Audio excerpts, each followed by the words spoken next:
Morning, afternoon, evening, depending on from where you're logging in. Welcome to day 3 of Beyond Sports inaugural workshop week.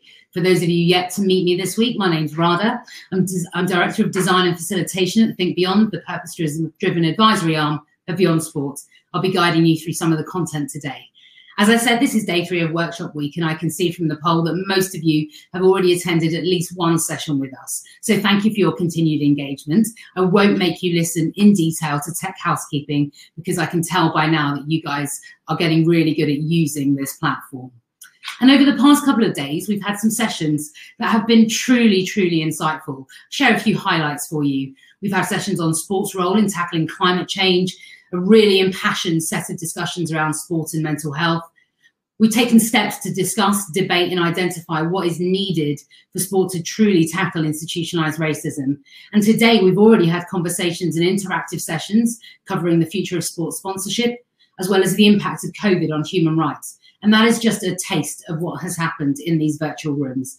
If you've missed any sessions or you'd like to watch them again, please head over to the Expo section of your screen in the bottom left, and you'll be able to access those recordings one day after the session takes place. I'm not going to go through the housekeeping in detail. I'm just going to remind you of a few things that will make this session really, really valuable for you and for our speakers. So remember the chat function. Welcome the speakers because they don't get that audience cheer that they would get in a live event. They don't get the smiles, they don't get the familiar faces. So let's give them a warm welcome in the chat function. But also, please, please, please ask your questions in that function. We have 3 exceptional speakers for you today. This is a great opportunity for you to ask questions about things that are bugging you, things you need some guidance on. And finally, let us know where you're dialing in from, where you're logging in from. Let us know what you've learnt in this space as well. And if you are new and this is your first session, welcome. Thank you for joining us. If you're having any difficulties at all with using this platform, just go to the chat channel, tag @Ben Friedman with any queries, and we will help you. As ever, stay active on social media and all week using the hashtag BYS Workshop Week and tag in @Beyond Sport. You know we always love hearing from you. As ever, you know I make the assumption that you know where your bathrooms are and where your refreshments are, so that means we're ready to get going. We're moving into our organisational development track, and we're going to take a look at purposeful leadership in action. Since the COVID-19 pandemic began, we've all been wondering if we're doing the right thing. Is my organisation, department, company or charity making the correct decisions for our future? How do we take quick action? How do we remain steady? Well, we're about to hear how some exceptional leaders navigated the past few months. Each of our 3 leaders will share their experience and perhaps some of their plans and hopes for the future. After which time, we'll have a little chat with them, we'll ask them some questions. And I really want to emphasize, we have 3 powerhouses coming up for you. Do take this opportunity to ask questions, to guidance, advice, ask for their experiences. And kicking us off, it is a great pleasure to welcome Gary Coombe. He's CEO of the global grooming business at Procter & Gamble. Welcome, Gary. Thank you, Radha. And good morning, good afternoon, good evening, everybody. It's a delight to be with you. These are weighty topics that we've been asked to engage on, and I'll do my best to share some insights in the 5 minutes and look forward to the dialogue that comes thereafter. Let me start by saying I've long held the view that brands and businesses need to stand for more than the functional benefit or service that they provide. Let me explain what I mean by that. In the context of Gillette, the biggest brand in my shop, I think standing to be the best blades and razor product is no longer good enough. Brands need to have a point of view on societal issues. Consumers expect that of brands, and they need to have the courage to express that point of view, and they need to recognize that in doing so, they're going to get a few people that may disagree with them. And that's a very different world than the world I grew up in. But I do think now, more than ever, brands and businesses have that responsibility. Gillette, of course, is a huge brand. It's the biggest male consumer products brand in the world. We speak to every man in every country every day with our communications and our advertising. And with that comes responsibility on what we say and how we portray men and masculinity and that sort of thing. And we have taken on some weighty issues through our brand communications, tackling gender inequality, tackling racism, tackling bullying, and many other things beside. And I do think that's an important part of any brand or business's DNA. And I think that responsibility has been heightened as the world has entered this huge and grave public health crisis. So let me share a few things that we've done through that crisis. And the first thing we did was we established very early on 3 very clear priorities. The first priority was to keep our people safe. And we declared that to the organization, and we didn't have the luxury of all of our people. We have 13,000 people, men and women, in the Gillette company, and we didn't have the luxury of them all working from home. We have 14 manufacturing plants around the world. They needed to stay running, and we had to keep our people safe. Priority number 1. Priority number 2, we needed to continue to serve our consumers and our customers, and critically important through the health crisis. And priority number 3, we believed that we needed to contribute to the communities in which we lived and worked, and particularly contribute during such a difficult time for the world. And I am very proud of the fact that the men and women of P&G stepped up, and the men and women of the Gillette company stepped up and responded so well. And particularly in the context of contributing to our communities, through the actions of those wonderful people. Some of our factories were converted to produce hand sanitizer that we donated to our local communities. Some of the factories changed their manufacturing to make face shields for frontline healthcare workers. And it was wonderful to see. And I think part of leadership's role in that was to make the priorities clear, but also empower our people to go off and do the right thing. And I think that's what they did, and the response was magnificent. Now, I will say, one would imagine that the COVID crisis would have been a unifying force for the world, bringing us together, collaborating. But I think the more recent heightened concerns, justifiable and real concerns about racial inequality, racial injustice, serve to remind us that we have a long way to go before we get to an equal and fair world.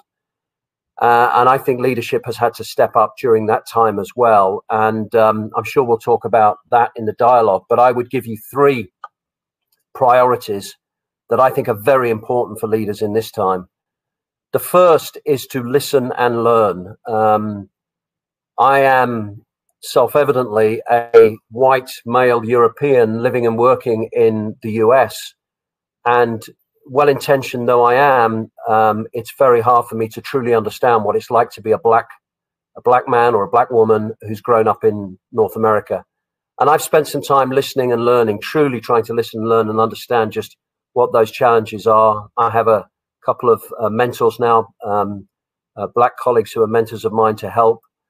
So I think the first thing a leader needs to do is listen and learn. The second thing the leader needs to do is speak out.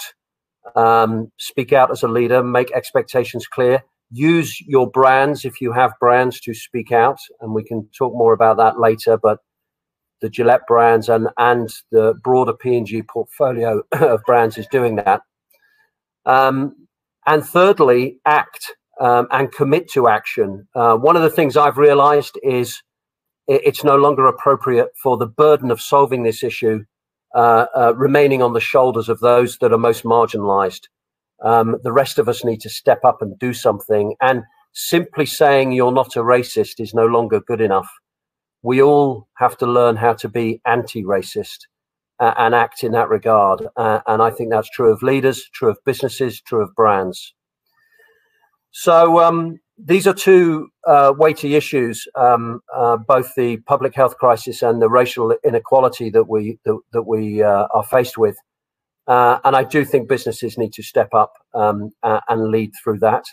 And if I may, and I'll end here, the actions that we take as brands, as businesses, need to be embedded in our operating strategy as opposed to something that we do because it's flavour of the month. And I think when business does that, then difference and change can happen. Thank you. Thank you so much, Gary. There's so much in there I want to talk to you about. I'm really looking forward to the discussion. Thank you for being so clear, concise, and thank you for sharing with such humility. Really looking forward to chatting to you again in about 10 minutes. Thank you. Okay, so after such a great start, we are going to take a little turn left into the world of technology. And our next leader is the Senior Vice President of IBM Services. Please show your chat box appreciation for Mark Foster.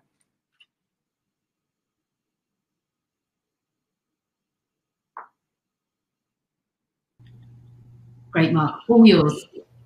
Hi there. Radha, thank you very much. And I thought Gary made some outstandingly strong points there, and hopefully we can build on them in the conversation to come. So yes, I have the pleasure in my role at IBM of leading some 240,000 IBMers around the world.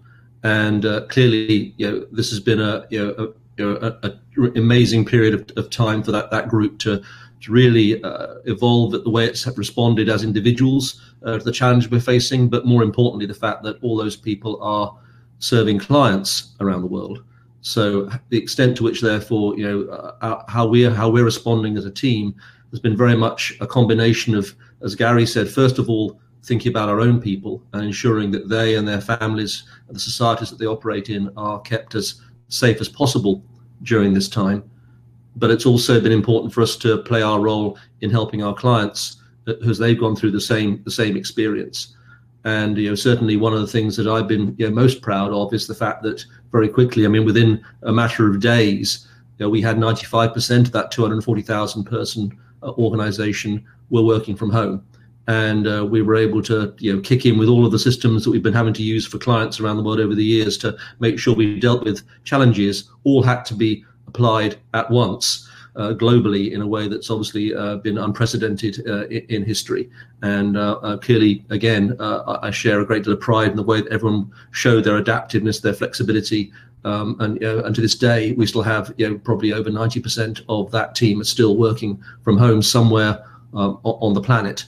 And clearly that in dealing with that, we continue to deal with, therefore, the safety of our people, the health of our teams, and their well-being.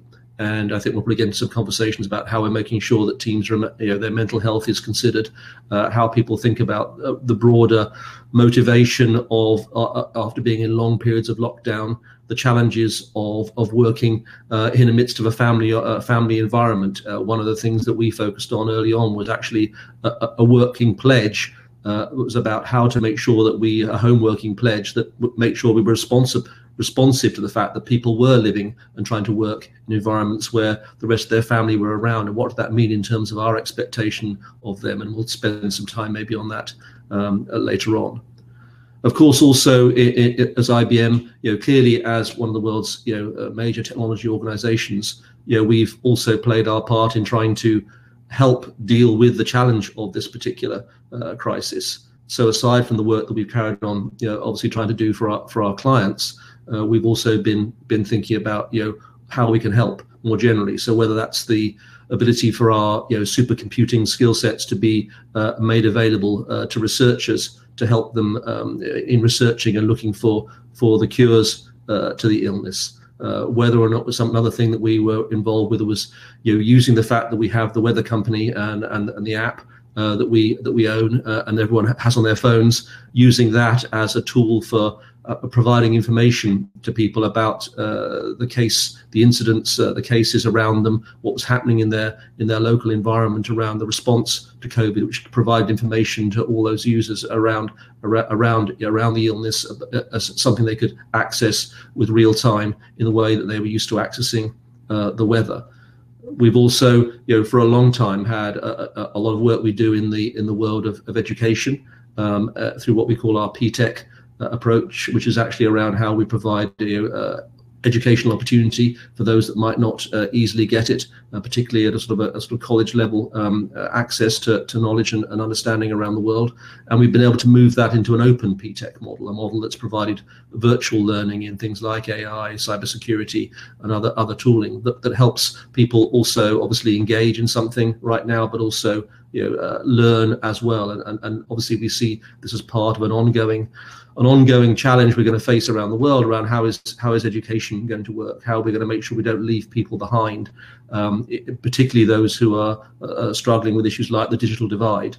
One of the things that we did do was we helped to get iPads to a whole bunch of school children in New York who didn't have access to iPads, to allow them to actually again continue their education during this period of time. So I think that we, like all of the companies that I'm sure we'll talk on these sessions, have been trying to do our piece to leverage what we have as our core competencies to try and help in these strange and unprecedented times.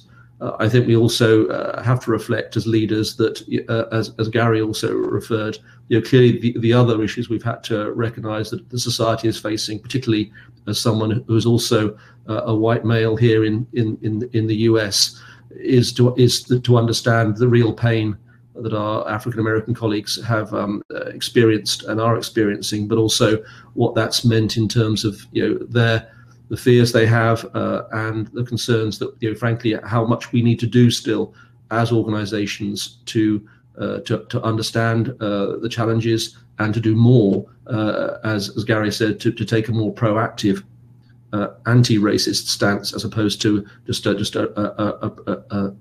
stance that we've been taking so far. So I think there's a lot that we can do as leaders around that whole area, and certainly a lot of the dialogue we're now having with our teams across, not just across North America, but actually worldwide, around the challenges here and what more we can do, has become another part of the interaction we're having. And I think these two things come together actually around, I'm sure, another theme for this particular set of meetings, which is around the role of humanity in everything that we're talking about. We have rather remarkably seen technology brought into our lives in a way that perhaps we've not been used to seeing. We've all learned really quickly how to use new technology tools. But I think one of the things that's most telling about this is how much we need and yearn for the importance of the human touch, of humanity in everything that we do, that we continue to see the bigger picture. We have to hope that this shared experience the world is having does lead to a greater sense of the purpose that we all see for our roles in a broader society, and that some of the issues and challenges around things such as climate change, etc., will now recognize the interconnectedness of our world. But of course, there's also the fears that some of the challenges we'll face right now will lead to more fragmentation. So we have to make sure, again, that we avoid the world fragmenting at this time as it responds to the challenges. And we as leaders do all that we can to make sure that we're really helping the place to pull together. So those are a few thoughts from me.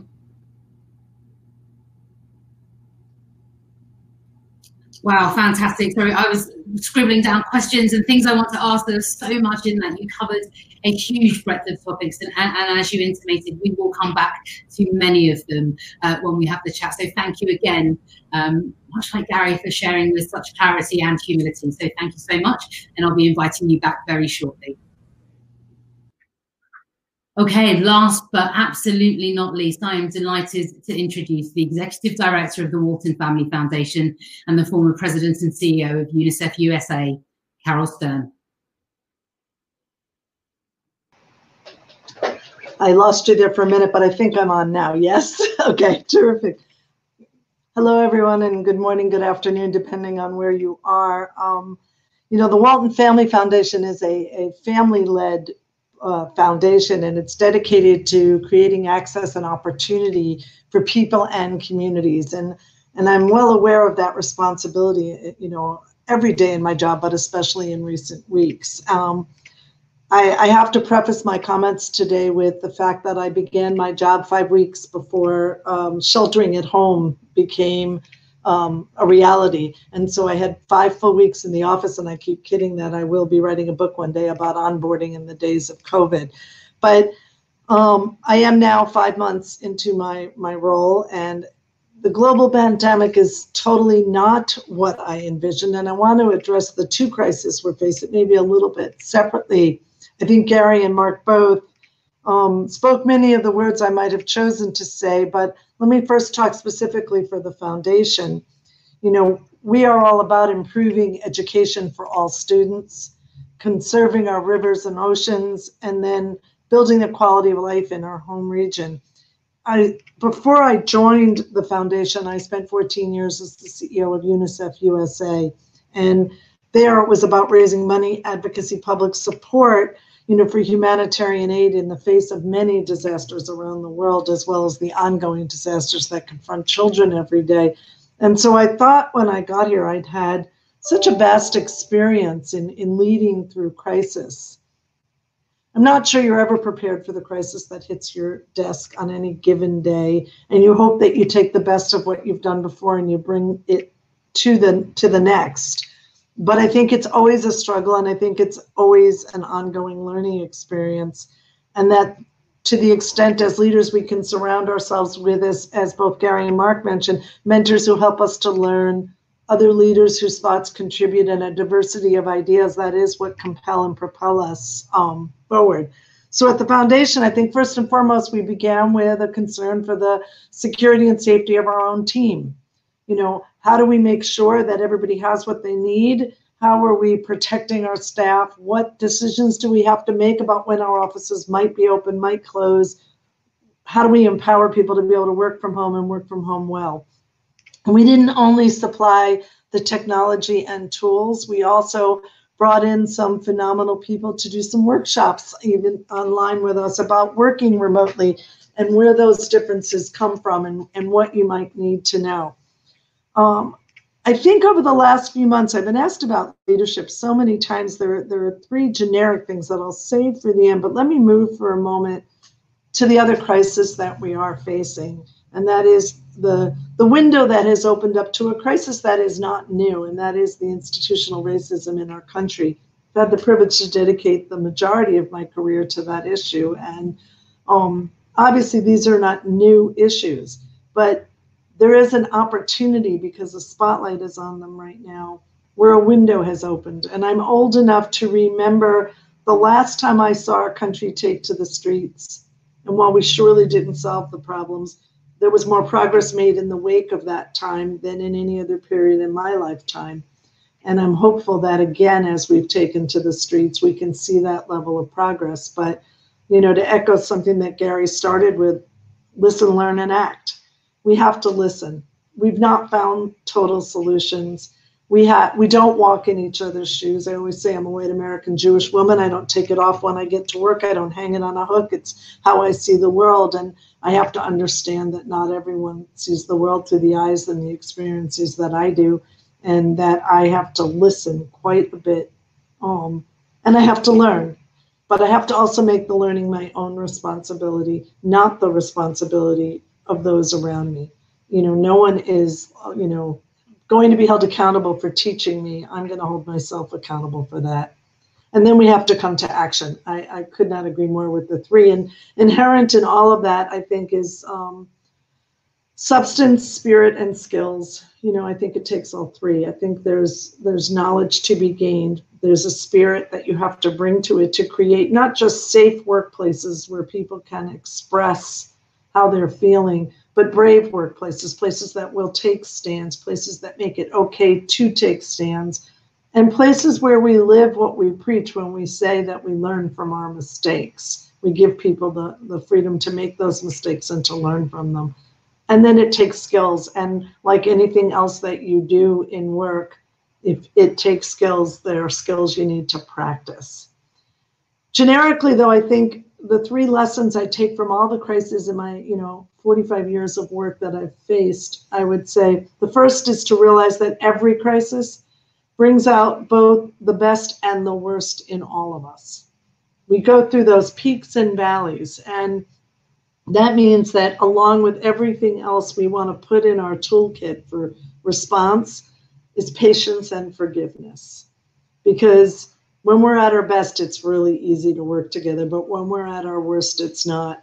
And we don't always know, especially in a COVID response, who's got a family member who's sick, whose kids have reached the point where they can't stay in this house anymore. Or I was kidding with the panelists beforehand. My husband and I have been married or together for over 30 years. And this is the first time we've spent 10 consecutive weeks in a house together because we both travel usually. So having patience and forgiveness, I think, is a really important piece to crisis response. Second is to recognize that solutions are not always going to come from the places you expect. And so you need to be open to solutions from everywhere.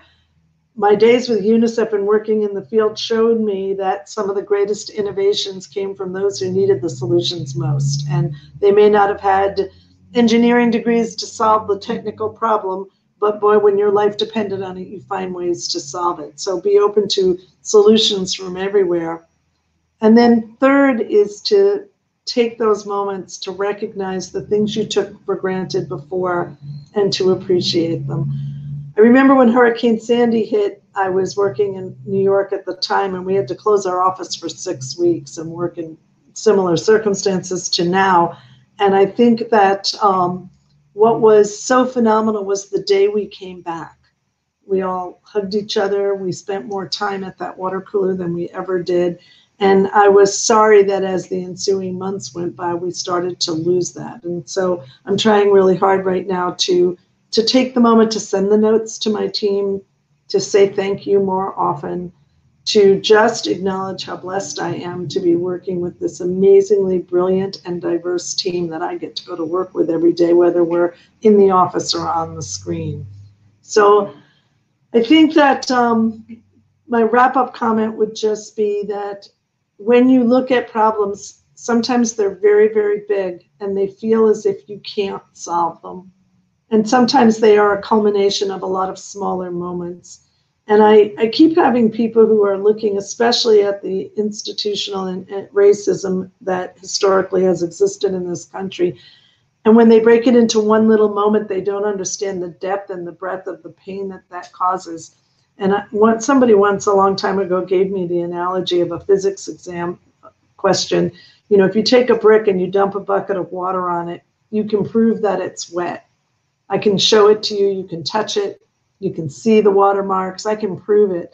And just like when a big act of racism takes place, that's a bucket of water on a brick. You can prove it happened, you can show it to people. And even then, as we see, some question it.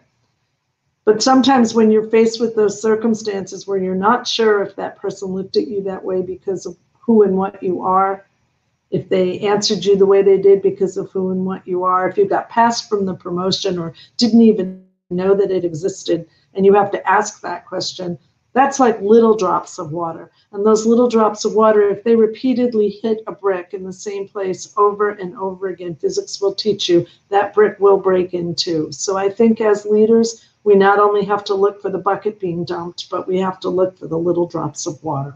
And I think that's our biggest challenge right now. Wow, the bucket and the drops of water. I love all that. Thank you so much for sharing that.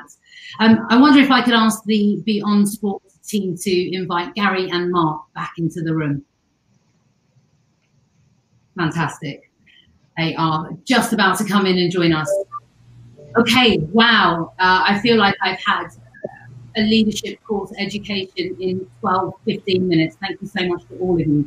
I am now going to ask a few more questions, and we'll also open it out to the audience. So audience, please type in your questions. But I'm going to come to you first, Mark, if I may. You talked about the digital divide, and I wondered if you might share any thoughts or reflections you might have on what leaders need to keep in mind when it comes to bridging the digital divide in a post-COVID world. Well, I think first of all, I think we have to recognise that actually technology that does actually have is obviously got huge power to connect people and connect societies. I'm sure Caryl's seen from her work with UNICEF before and her work now, you know, the amazing things that we've seen we can do. And I must admit, my role as a commissioner for the Independent Commissioner for Aid, as I was for 4 or 5 years in the UK, I've seen the power that technology can have to actually bridge the divide between the haves and the have-nots in society. I think that we're in a very critical moment now where we really think about what will be the working patterns of the future, how we make sure that all of the people in the world have an opportunity to, first of all, learn the skills to work in this way, but also have access to the tools that will allow them to engage with the world of work and the world of society in different ways as we go forward. And I think there's a lot that obviously we in individual organizations can do to make sure that we're obviously providing outreach into the broader communities that we serve, and that we're connecting them into the open platforms we need to create for our business. Many businesses are talking about how they create more open platforms for everything they do. A bit like my example of the weather company providing the access to the apps about the incident rates. I mean, I think we have to recognise that both things are coming together. A lot of the work that we've been doing over this past short period has been working with governments around helping them, create really highly valuable, ways of interacting with citizens who have so many questions about what's going on in the world around them right now. How do we make those tools and capabilities available to more in society, and just make sure that everyone has the access to the most information, the most ability to engage in it moving forward. So I think it's a big imperative for us, but as people, particularly who work, in the delivery of the core technologies of the world. Brilliant, thank you. And I'm going to take that word you said around connection, but also the power of your products and the opportunity that it brings. And I'm going to move over to Gary and bring together two of the things you talked about: the changing consumer expectation of brands, and then the need to use our brands to lead on societal issues. And I wondered, how do you see those two things, so the changing expectations, impact the way brands and sports rights holders both partner and crucially lead together? Yeah, it's a great question. We are serious about the values that we want our brands to have, and those values need to be credible and authentic, and persistent, and reflected in the communications and the activity that we do. So the selection of partners, frankly, any partners, but of course, in the world of Gillette, many of those partners are sports partners, becomes a much more considered activity than perhaps was true in the past. And we've been in sports marketing since the 1940s. I mean, we almost invented it, I think. We would pick sports teams or sports stars who had huge reach and were very popular. And frankly, that's a very low criteria for us now. I'm much more interested in associating my brand and my business with sports stars or sports teams whose values are congruent with our values. And in fact, not just values that are congruent, but those sporting individuals are as well known for the demonstration of those values as they are for their sporting prowess. The bar is much higher. Many examples. We have a relationship with Raheem Sterling, the soccer player or football player, depending on which country you're in. We're delighted to be associated with Raheem. He's a great sporting star, but of course he's as well known for his speaking out against racism, and frankly, that was the primary reason we selected him. So yeah, very, very important. And I do think sports stars and sporting organizations need to understand they are brands and businesses as well. And they need to have a purpose and a view beyond the delivery of their sport. And it's interesting to me, some of the young sports stars understand that, I think, better than some of the old established sporting franchises. Marcus Rashford and what he was, incredible what he managed to do in the UK this week. I mean, just remarkable. I wonder what these major sporting franchises could do if they put their mind to it. Absolutely, thank you. And the thing that sort of shone out through all of that was this sense of authenticity and raising the bar. And I suppose in that space, it brings me over to Caryl, and we raise the bar, which means that sometimes we might fall short. And I just wanted to come to your point around making mistakes, and that being a really foundational and fundamental part of actually getting better. And we talked about learning from our mistakes, and I just wondered if perhaps there are any particular mistakes that you've made in the past that you would identify as having been perhaps the taproot of some of your best leadership decisions thereafter? Anything foundational that you really learned from and would like to share? Well, I think I could probably give you a book of mistakes, but that I've made. But before I do, I wanted to just comment on one thing you were just talking about. You know, I had the privilege this past weekend to see Hank Willis Thomas's All Things Being Equal exhibit. And if you've not seen it, it is an amazing comment on the state of racism in general, but it does integrate the concepts of sports and brands and how they come together.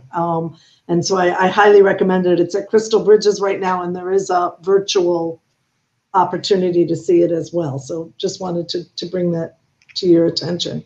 You know, I think I could point to a whole lot of mistakes that I've made. And I always say to people, probably my biggest, personal kind of social faux pas as opposed to work one is when I went out to Illinois to do my master's degree. I had never been west of New York except to fly to California. And I had never experienced what the heartland of our country was like. And the first night I was there, I was invited to the vice president of the university where I was now going to be teaching as a teaching fellow, to his home for dinner. And I got all dressed up, black dress, string of pearls, got in my car, drove over to his house, and immediately was confronted with the fact that he lived on a farm and there were about 50 people in jeans and t-shirts. And I got out of my car with my New York license plates and my black dress and pearls, and kind of half the party just stopped. And then I saw something being cooked, and it was really big and it was really pink. And it was like going around and around. And growing up in a, semi-kosher environment, I had never eaten pork before, and I hadn't grown up with a lot of farm animals. And so the first words out of my mouth to these people I would work and teach with for the next 2 years were, what the hell is that? And like the whole party stopped and everybody looked at me. And before I could stop myself, I knew I had to say something. And so I said, well, I'm Jewish. Like, this was going to explain everything. And it became really clear that for a number of people at the party, I was the first Jew they'd ever met. And I had never met anybody who had never met a Jew before. So it was like this moment of, okay, I either have to dial it down and take a deep breath and be willing to talk, learn, and listen, or I'm screwed for the next 2 years, and it was, and it took time. It took time for the people who were offended by my original, what the hell is that? It took time to explain who and what I was, and to not have to give up who I was to also fit in. Brilliant. Thank you so much for sharing that with us, that idea of, looking up a little before we go in and recognizing from what viewpoint we are taking in our information based on what we know of ourselves and perhaps what we don't know about others, and forgetting about that latter bit. And to our team in the audience, our session later on today is going to come onto that a little bit more. So we have lots of questions that are coming through from the audience, and I guess it really taps into something all three of you mentioned, which grew from Gary's 3 points about listening and learning, speaking out, taking action and committing to action. And that comes about educating ourselves and doing more than just expecting others to teach us how to change. We have to do it ourselves. But there's a really great question that we've got, I think it's Danielle at Pincus. Value the fact that the three of you are doing that, but are the rest of your leadership team, are your foundations boards, are your shareholders, and how are you role modeling that and making that happen? What a great question. Happy for any of you to go in any order on that. I'd love to hear from all of you. I'll take that to start, and the answer is very much so, yes. I have contracted with 2 people to serve as thought partners with me as I go through this. 2 women whose backgrounds are quite different than mine, to help me take a look at everything from our policies, procedures, events, statements, as well as how we use the foundation for good. And the foundation is clearly not my personal foundation. Our board is the family. So none of that would be happening without the family's engagement in the issue equally. So it is happening bottom up, top down, clear across the whole organization. Great. Thank you for sharing that, Caryl. Gary, please. Yeah, I would echo those thoughts from Caryl. I think the question's a good one. I think everybody, I'll speak plainly. Everybody who's white needs to recognize that they have privilege and some power that people who are black don't have. And all of you who are white, who are listening, need to think about how you use that privilege. And I think white people fit into three camps. There is a group who are racist. We all find that abhorrent and it's awful. There is a group who are not racist. The enlightened group who are not racist. And I would have included myself in that group, I think. And then there's a smaller group who are actively anti-racist. And I think if any good comes out of what's happening right now, it is that a bigger proportion of that big group in the middle who consider themselves to be not racist but aren't really doing anything to solve the problem, recognize they have privilege, they have power, and if they choose to become an anti-racist, they can make a difference. Not just leaders at the top of organizations, everybody. Now, leaders at the top of the organizations have particular responsibility in this regard. Representation, speaking out, how our brands and our businesses communicate, donating to the right organizations, whatever it might be. But everybody has a role to play in this desperately grave challenge that humanity faces. Thank you, and thank you for your honesty and clarity on that. And I think our audience definitely heard it. It's a good point for me. I'm going to come to you right now, Mark. Just want to remind people that we had an incredible panel on sports and racism. So please, if you didn't see that, please go to the expo and listen to it. Mark.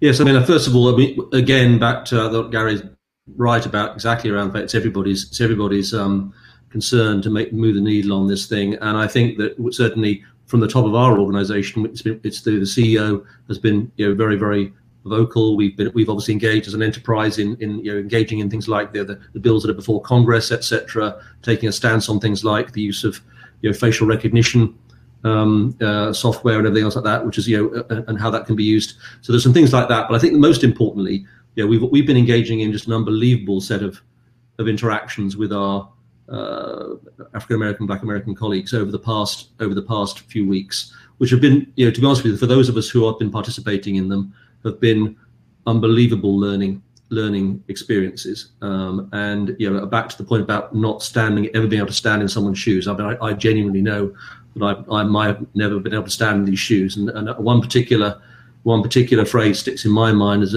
one colleague who described the fact that he and his society were suffering from generational PTSD, which I think was a pretty sort of puts you in the kind of in the rawness of the challenge here. And I think that's none of us are going through our lives feeling that who are white. So I think that for me I think it's really for me it's been a very real moment. I think clearly that means that as leaders, we now do have to move. First of all, continue to listen, and also I must admit I've also got two new mentors that are going to be mentoring me too as well, as part of getting to really understand a bit more about this. But I think we've got a lot more to do around the actions that we take, and in particularly in our case, actually, it's around continuing to provide even more opportunity in the business for all the diversity, to make sure that it's making its way through the organisation, influencing everything we do, engaging every part of our business. And we can make a real difference there, I think. Brilliant, thank you. And I suppose none of that happens without authenticity and humanity and humility. And those are the words that are truly shining to the surface with those three things. And they aren't words that we used about sport years ago, or we used about business. So it is good to see that coming to the fore. And actually, that's what a lot of the questions really are themed on. How does this not look like tokenism, greenwashing, etc., etc.? How do you do this with authenticity? Are there any particular specific actions that really demonstrate that this is at the core of your business, not an adjunct to it? And again, any one of you, please do come in on that. Yeah, I'm happy to share a few thoughts on that, and that's an important question, because it can't be tokenism and it can't look like tokenism this needs to be real, it needs to be authentic. And I think there's a couple of things that make a difference. One is, and I referenced this briefly in my prepared remarks, I think this having a commitment to a social voice, to a social cause, to being a purpose-driven business needs to be aligned and agreed at the top of the organization, and then written into the operating strategy of the organization and borne out over time. And I think it does take time for it to become credible and authentic. And I think if brands, and there are many examples of this, brands and businesses dipping in to this kind of area when society is most challenged, are soon found out, and they should be found out, because that's not authentic, and they're not truly committed to making a difference. So this is an important area, but it is about writing it into the operating strategy of the company, and it is about delivering over time. The credibility and authenticity grows, and that's important. So taking that point around writing things into the operational strategy and actually how we function at work on a daily basis, perhaps we can just bring in, for our last sort of part of the discussion, a little bit about what Mark said around mental health, and Caryl, some of the points about acknowledging this change in the way that we interact. And one of the things I heard at the beginning of the pandemic, when we started to go into lockdown, was a sentence that really struck me and stayed with me, that we are not working from home, that we are shielding at home from a pandemic whilst trying to work. And for me, I just found that a really, really powerful sentence for that early part. And I sort of wondered, maybe some reflections on that, but if that is the case, and I believe it is, what have you done over this time as it pertains to your operating practices about mental well-being and well-being of your staff, and how are they maintained going forward? Caryl, perhaps we can come to you, then we'll go to Mark. Sure. We've actually done a number of different things. First we started a whole bunch of different Slack channels that would allow you to just comment and talk and recognize your day was not going to be your day, that as it was before. We tried to come up with some surprises so that every Zoom meeting after another was not the same, and not, you just didn't get stuck to your screen. We did things like, and actually it's funny for Beyond Sport, because the first one was about showing your loyalty to your sports team. So everybody showed up in meetings and backgrounds, and we did a lot of those things. Totally made it socially acceptable. Your children walk in, they join the meeting. The dog is there, great, tell us his name. Trying to make it as easy as we possibly could. But then we did some much more constructive. We did have some sessions with some counselors who just talked to us about how we were all feeling. We made sure that people were fully aware of the resources for that kind of support that were out there. Again, having worked in a lot of disaster response, there is this kind of ebb and flow of your emotions, and recognizing, I think, and acknowledging to everyone that this was a marathon, not a sprint.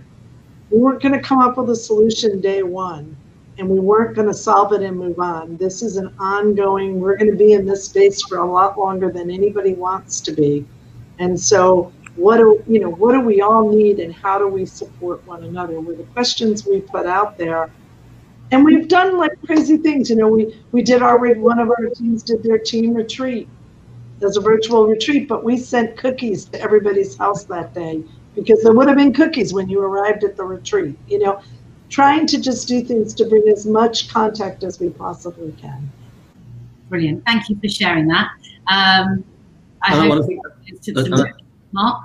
Sorry, yes. I think from our side, we first of all, we obviously had to deal with, just sheer, it's like everyone else, with very large numbers of people find themselves in the situation, and trying to also, so we actually did develop a home working pledge, which was a pledge from leaders about how they would actually respect the fact that people were working from home. And it actually was brought about by our own teams who suffer things like, one of our colleagues was busy changing her baby's nappy when the call came through, and the baby rolled off the mat while while they were engaging in a video conference, but it just talked to the pressures of dealing with family life in a very different way, with homeschooling and everything else that came from that, but also just things about respecting time, respecting when we expect people to be on camera, as opposed to thinking everyone's always on camera all the time. Lots of things like this that are actually we encoded as a sort of a set of a pledge, and actually that was I think seen as being a very positive step by us to recognise just how difficult this is for our teams. And I think that now we are evolving into and teams did great things like fabulous videos by the Brazil team, and the UK team managed to get a combined song together from across the entire business. I mean, some amazing things that people have done to kind of build a spirit in this time. But I think that we need to recognise now we're coming into probably the hardest period. Actually, I think the hardest period may be in front of us still, of a hybrid model, when some people are at work and some people are at home, and the balance of having to be in masks in large parts of where you're doing, as opposed to sitting at home without a mask dealing with people. There are lots of things now about this transitional phase that I think are going to be really important for us to really help with, because I think it's going to be quite tricky in a way when we're not all in it together to some extent, and what that means in terms of, again, learning new rules, respecting each other, recognizing also things like we've had some amazing examples of productivity going massively up. That's because people are working so hard because they've got nothing else to do. There's no restaurants to go to, no theaters to go to, nothing else to socialize with. So people are working super hard. So we are concerned about, in fact, people, what are they going to do around having vacations, taking time out? How do you do that in this kind of hybrid world? So it's going to be a lot of that, I think, to really think about over this medium term. And then I think we're into the future world where we're between working from home and working in offices and working in different locations in a completely different way. And the world of business travel that's been my life for most of my life will be changed forever. And these will be big lasting changes that will come out of this. Fantastic. Thank you for sharing that. I am being told we need to wrap this up, so I honestly can't thank all three of you enough for such an insightful discussion. And let's just recap some of those key points. We listen and learn, we speak out, and then we take action and commit to action. And we do that with substance, spirit, and skills. I love a triptych, so thank you for giving me those things in threes. Thank you for giving me three fantastic leaders. Ladies and gents, please show your appreciation for Caryl, Mark, and Gary within the chat box. Thank you so much.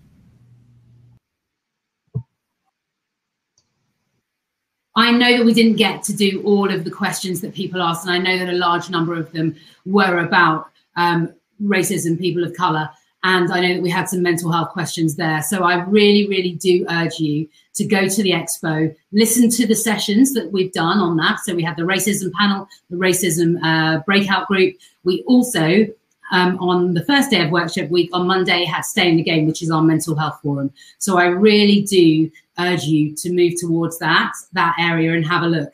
And on the work we're doing around sports role in tackling institutionalized racism, Think Beyond and Beyond Sport totally commit to actually taking action in this space and working with experts to create the tools and support that the sports industry needs to make a direct impact in this space. So if you want to be part of that, please absolutely stay in touch with us. Okay, we have 2 more sessions coming up today, and they are interspersed with some open networking time on this platform. So I highly recommend you get into the people side of the platform and connect with some people there. So in an hour's time, we're going to take an individual focus and have a look at the various approaches to understanding ourselves and how we can reframe stress, go stronger, and become more resilient. And we'll follow that a little later with a social impact session on the future of inclusion with sport. So the themes that have come out of this leadership panel will certainly be developed in the next 2 sessions today. So until then, thank you again to our leaders for sharing with us. Thank you to all of you for contributing. Look forward to seeing you all shortly. I remain Radha, and this remains Beyond Sport Workshop Week. Thank you.